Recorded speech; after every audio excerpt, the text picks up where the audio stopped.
द्वेष की भावना जो है वो जागृत करवाने का काम करते हैं। जिन विदेशी ताकतों के खिलाफ लड़ रहा है वैसे ही लोगों की सहायता तो ये लोग लेते हैं, वैसे ही लोगों की सहायता से लड़ते हैं। कांग्रेस पार्टी और इसके साथ के लोग जो हैं वो मिलकर के करवाने का काम कर रहे हैं। कैसे देख रहे हैं पश्चिम बंगाल में विधानसभा का चुनाव होने वाला है, क्या लगता है इस बार भाजपा? देखिए, निश्चित तौर पर भारतीय जनता पार्टी बड़ी जीत अर्जित करने जा रही है। पाकिस्तान की बात कर लीजिए, आप नेपाल की बात कर लीजिए, आप बांग्लादेश की बात कर लीजिए, वर्तमान में इन सभी देशों में अस्थिरता है। 2026 में यानी इसी साल पश्चिम बंगाल में विधानसभा का चुनाव होने वाला है और भाजपा की तरफ से लगातार ये दावा किया जा रहा है कि इस बार पश्चिम बंगाल में भी भाजपा की ही सरकार बनेगी। और जिस तरह से बिहार में नई सरकार की गठन हुई उसके बाद लगातार बिहार में अच्छे पहल किए जा रहे हैं। माननीय मुख्यमंत्री नीतीश कुमार की ओर से भी लगातार सभी विभागों को औचक निरीक्षण किया जा रहा है। लगातार नीतीश कुमार एक के बाद एक बड़े अहम फैसले भी लेते हुए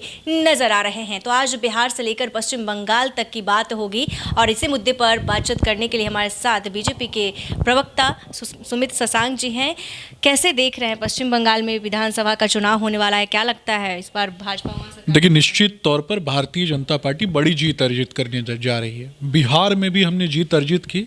दूसरे तरफ हमारे इंडी गठबंधन के लोग हैं जो तरह तरह के एजेंडे अपनाने का काम करते हैं, देश को तोड़ने के लिए, विभाजनकारी शक्तियों को आगे बढ़ाने के लिए और देश को डिसमेंटल करने वाली शक्तियों के एजेंट के रूप में काम करने का काम इंडी गठबंधन के लोग कर रहे हैं। चाहे कांग्रेस पार्टी हो, चाहे इनके जो भी सहयोगी दल के नेता हों।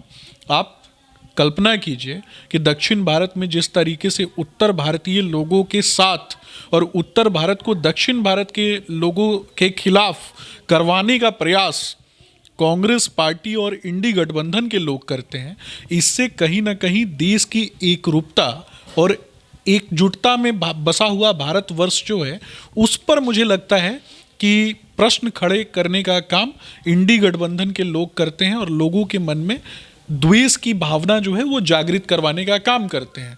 भारत के आसपास के जो अन्य देश हैं वहाँ जिस तरीके से अमेरिकी प्रयासों से और विभाजनकारी शक्तियों के प्रयासों से, देश को कमज़ोर करने वाली शक्तियों के प्रयासों से, चाहे नेपाल की बात कर लीजिए, चाहे बांग्लादेश की बात कर लीजिए, चाहे पाकिस्तान की बात कर लीजिए, चाहे अफगानिस्तान की बात कर लीजिए, श्रीलंका की बात कर लीजिए, इन सभी जगहों पे जिस तरीके से सत्ता परिवर्तन करवाने का काम बड़ी इकोनॉमिक शक्तियों ने और यूरोपीय शक्तियों ने किया, उस प्रकार के प्रयास भारत में भी कांग्रेस पार्टी और इसके साथ के लोग जो हैं वो मिलकर के करवाने का काम कर रहे हैं और पूरी तरीके से भारत की जो मजबूती है उसको कहीं ना कहीं खंडित करने का काम ये लोग करते हैं। जिस तरह से विपक्ष फिर भी लगातार सवाल उठा रही है कि बिहार में बहुत जिस तरह से पलायन है वो बिहार से नहीं खत्म हो पा रहा है, कई तरह के जो मुद्दे हैं वो फिर भी विपक्ष जो है उठा रहा है। कहना है कि बिल्कुल भी बिहार में काम ऐसा नहीं हो रहा है, सिर्फ नीतीश कुमार अपनी कुर्सी पे बैठे हुए हैं। देखिए, ऐसा बोलना और डाटा पे बात करना, मैं डाटा पे बात करता हूँ और डेटा वाइज बताऊँगा। चाहे शाहाबाद की बात कर लीजिए, चाहे चंपारण की बात कर लीजिए, सारण की बात कर लीजिए, 25 चीनी मिल लगने जा रहे हैं। इसके अलावा 6 अन्य चीनी मिल जो हैं वो लगने जा रहे हैं। गया में इंडस्ट्रियल स्मार्ट सिटी बनाने जा रहे हैं। आप सीमांचल की बात कर लीजिए, मखाना उद्योग को किस तरीके से फलीभूत करने का हम काम कर रहे हैं। कृषि को आगे बढ़ाने के लिए, कृषि सेक्टर में गुणवत्तापूर्ण तरीके से काम करने के लिए, किसानों की आय को और भी ज़्यादा बढ़ाने के लिए लगातार जो प्रयास बिहार सरकार की तरफ से लिए जा रहे हैं, रोड इंफ्रास्ट्रक्चर की बात कर लीजिए अथवा एयरवेज की बात कर लीजिए, उड़ान योजना के तहत बहुत सारे छोटे छोटे एयरपोर्ट्स का निर्माण हो रहा है, कनेक्टिविटी बढ़ रही है। तो मुझे लगता है विपक्ष को देखना चाहिए इन चीज़ों को और राज्य की उन्नति में अपना सहयोग दर्ज कराना चाहिए। ये विदेशी एजेंडा लेकर के घूमते हैं, कभी वोट चोरी की बात करते हैं, कभी कुछ और बात कर लेते हैं। आप दुनिया में देख लीजिए ना, जहाँ जहाँ सत्ता परिवर्तन हुआ, जहाँ जहाँ सत्ता में एक बड़ा बदलाव हुआ, जहाँ जहाँ तख्ता पलट हुए, वहाँ वहाँ की सरकारों को ऐसे ही बदनाम करने का काम अमेरिकी एजेंसियाँ करती रहीं। आप पाकिस्तान की बात कर लीजिए, आप नेपाल की बात कर लीजिए, आप बांग्लादेश की बात कर लीजिए, वर्तमान में इन सभी देशों में अस्थिरता है। भारत में भी अस्थिरता फैलाने के लिए कुछ विदेशी ताकतें लगी हुई हैं, जिनके एजेंट के रूप में कांग्रेस पार्टी और कई छोटी पार्टियां जो इंडी गठबंधन के साथ काम करती हैं, वो चाहती हैं कि भारत को भी डिसमेंटल किया जाए। एक तो एग्जाम्पल मैं दूंगा कि नाटो के एशिया पैसिफिक हेड हैं और उन्होंने फेसबुक पे अपने एक पोस्ट के माध्यम से और ट्विटर पे अपने एक ट्वीट के माध्यम से किस तरीके से भारत में अलग अलग झंडों को दिखाया था। और वैसे ही लोगों के साथ कौन खड़ा होता है, तो कभी राहुल गांधी खड़े दिखाई दे जाते हैं, कभी प्रियंका गांधी खड़ी दिखाई दे जाती हैं। तो जो लोग भारत को तोड़ना चाहते हैं, आप पूर्वोत्तर भारत की बात कर लीजिए, पूर्वोत्तर भारत में मैत्रेयी कुकी संघर्ष को देख लीजिए, किस तरीके से वहाँ के लोगों को आपस में लड़वा करके ये लोग एक अलग देश की बात करते हैं।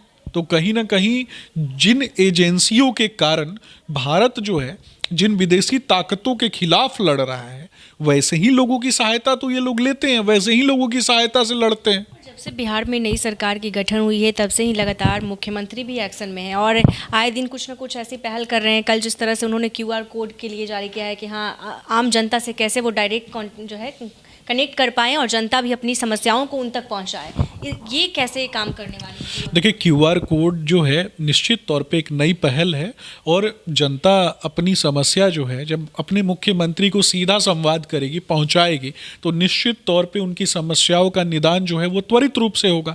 नेता प्रतिपक्ष फिरार है बिहार में, इनकी जो पार्टियां हैं जो लगातार सुशासन के ऊपर जो आरोप लगाते रहती थी, वो सभी नेता गायब हैं, इनके सभी सहयोगी गायब हैं। इनका एक नेता, एक नई पार्टी कुकुरमुत्ता टाइप पार्टी बिहार में आई थी, उसके सारे कुकुरमुत्ते मुरझा चुके हैं, तो उस पर भी तो बात करना चाहिए। ये कंबल किशोर कहाँ गायब हो गया भाई? दिल्ली में तेजस्वी यादव का पता चल पाया? नहीं, ये सब जनता ने इनको एक तरीके से इनके मुंह पे एक तरीके से तमाचा जड़ने का काम किया। जनता ने अपने वोट की चोट से इनके मुंह पे तमाचा जड़ा, लेकिन उसके बाद भी ये नहीं सुधरे। कुछ लोगों ने जो इनको वोट दिया, उनका भी दुख दर्द तकलीफ पूछने नहीं गए। उनका दुख दर्द तकलीफ पूछने कौन पहुंचा? तो मुख्यमंत्री नीतीश कुमार जी पहुंचे, भाजपा के मंत्री पहुंचे।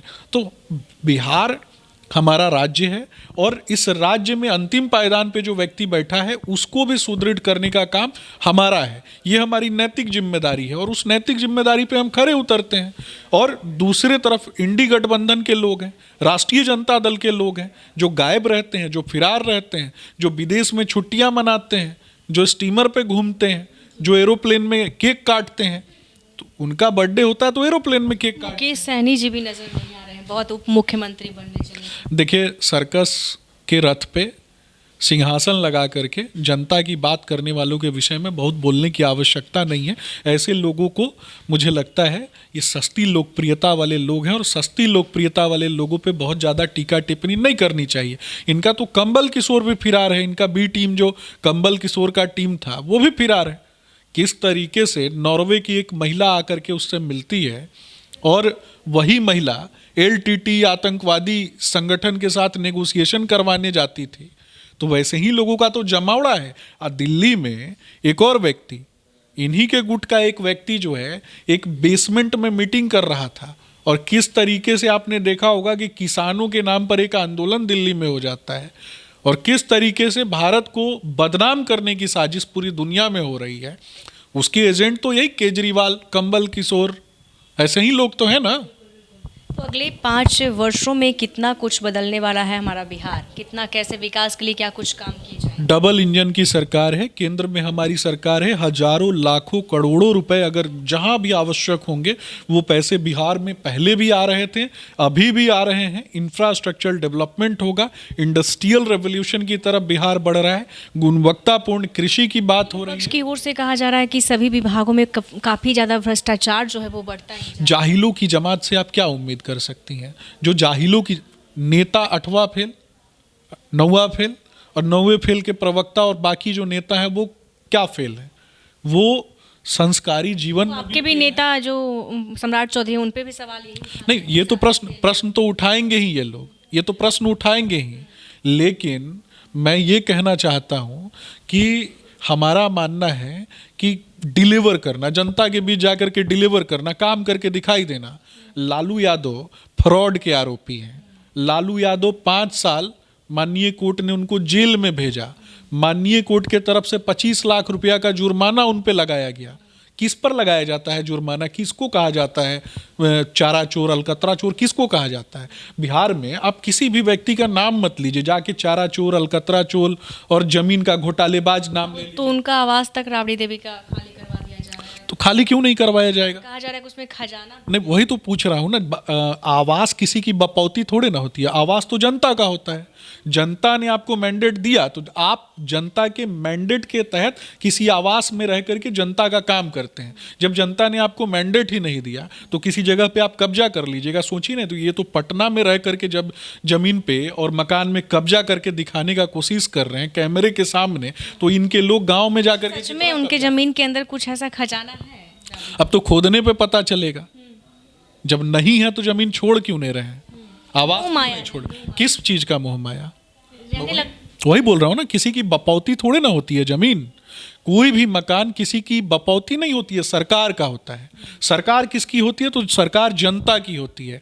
हम जो भी नेता हैं वो जनता के नौकर हैं। इस बात को दिमाग में बैठा करके रखना चाहिए। जनता के लिए वो शासक नहीं है। वो पूरा परिवार अपने आप को अगर शासक मानता है तो अलग बात है, राजा मानता है तो अलग बात है, लेकिन भारतीय जनता पार्टी और एनडीए परिवार अपने आप को जनता का नौकर मानता है। तो आपने सुना कि इन्होंने क्या कुछ तमाम मुद्दों को लेकर साफ तौर पे कहा है कि कैसे बिहार में अगले 5 सालों तक क्या कुछ सभी विभागों में कैसे काम किए जाएंगे कि आके बिहार में और भी विकास हो, और कैसे खर्च करोड़ों रुपए के किए जाएंगे ताकि बिहार और भी आगे बढ़े। साथ ही साथ पश्चिम बंगाल में विधानसभा का चुनाव होने वाला है, इसको लेकर भी इनका साफ तौर पर कहना है कि इस बार पश्चिम बंगाल में भाजपा की सरकार बनेगी और इनका दावा है। ऐसे ही तमाम खबरों के लिए देखते रहिए NBC 24। धन्यवाद।